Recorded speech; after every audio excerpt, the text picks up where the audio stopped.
BJP सांसद राजीव प्रताप रूडी ने साथी सांसद निशिकांत दुबे के ऊपर बड़ा हमला किया है। उन्होंने निशिकांत दुबे को अहंकारी बताया। इतना ही नहीं, राजीव प्रताप रूडी ने यहां तक कहा कि संसद के अंदर सरकार से इतर निशिकांत दुबे खुद में सरकार है, लेकिन मैं उनकी सरकार का हिस्सा नहीं हूं, मैं इंडिपेंडेंट हूं। राजीव प्रताप रूडी ने ये बातें न्यूज लॉन्ड्री के वीडियो इंटरव्यू में कही। इस इंटरव्यू में रूडी से दिल्ली कॉन्स्टिट्यूशन क्लब चुनाव को लेकर सवाल पूछे गए थे। सवाल के जवाब में बीजेपी सांसद ने कहा कि निशिकांत दुबे अकेले दम पर संसद चलाना चाहते हैं। गौरतलब है कि दिल्ली कॉन्स्टिट्यूशन क्लब चुनाव में निशिकांत दुबे रूडी के सामने खड़े बीजेपी के ही संजीव बालियान का प्रचार कर रहे थे।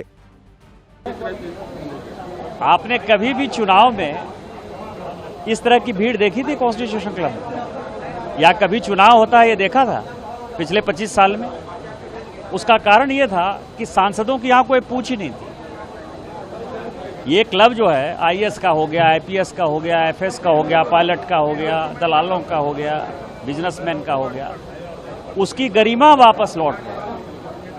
और इतना उत्साह, आप ये समझिए कि बूढ़े बूढ़े लोग, 90 साल के लोग, 89 साल के लोग, 95 साल के लोग वोट डालने आ रहे हैं। स्वराज कौशल जी तो चल नहीं पाने की स्थिति में थे, वो वोट दिलाने आ रहे हैं।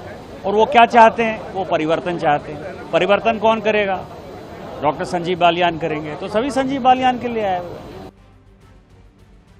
वीडियो इंटरव्यू में राजीव प्रताप रूडी से दिल्ली कॉन्स्टिट्यूशन क्लब के चुनाव को लेकर सवाल पूछा जा रहा था। इसमें उनसे पूछा गया कि चुनाव में उनकी पार्टी ही उनके खिलाफ थी। आगे पूछा गया, क्या ऐसा भी था कि गृह मंत्री अमित शाह ने भी उनके खिलाफ प्रचार किया?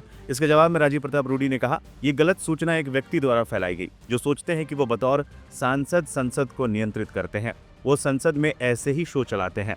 इन्हीं शख्स ने गृह मंत्री का नाम इस मामले में उछाला था। इस पर इंटरव्यू करने वाला रूडी से पूछता है, क्या आप निशिकांत दुबे की बात कर रहे हैं? इस पर रूडी कहते हैं, आपको कैसे पता कि मैं दुबे की बात कर रहा हूं? फिर आगे वो कहते हैं कि मुझे लगता है आप सही हैं।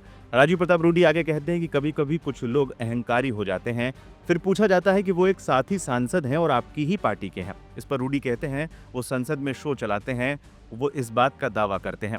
उन्होंने ही तय किया था कि मुझे दिल्ली कॉन्स्टिट्यूशन क्लब का चुनाव नहीं जीतना चाहिए। इसके आगे रूडी से पूछा जाता है कि आखिर निशिकांत दुबे को आपसे क्या प्रॉब्लम है? इसके जवाब में बीजेपी सांसद कहते हैं, ये उनकी समस्या है कि वो शो चलाना चाहते हैं। सरकार से इतर वो खुद में एक सरकार है और मैं उनकी सरकार का हिस्सा नहीं हूँ। रूडी ने आगे कहा, दिल्ली कॉन्स्टिट्यूशन क्लब चुनाव में उन्हें अमित शाह से लेकर जेपी नड्डा का पूरा समर्थन मिला था। उन्होंने कहा कि उनके खिलाफ उम्मीदवार खड़ा करके गलत तरीके से विवाद पैदा करने की कोशिश की। इसके पीछे निशिकांत दुबे ही थे। आपको बताते चलें, कॉन्स्टिट्यूशन क्लब का चुनाव उस वक्त दिलचस्प हो गया था जब राजीव प्रताप रूडी के सामने बीजेपी नेता संजीव बालियान खड़े हो गए थे। ये खबरें निकलकर सामने आई थी कि अमित शाह के इशारे पर ही संजीव बालियान चुनाव में उतरे हैं। यहाँ तक कि निशिकांत दुबे ने वोट के दिन खुलकर संजीव बालियान के पक्ष में बातें कही थी। इसका असर ये हुआ था कि विपक्षी सांसद लामबंद हो गए और राजीव प्रताप रूडी के पक्ष में जमकर वोट किया। और राजीव प्रताप रूडी एक तरफा अंदाज में चुनाव जीतने में भी कामयाब रहे थे।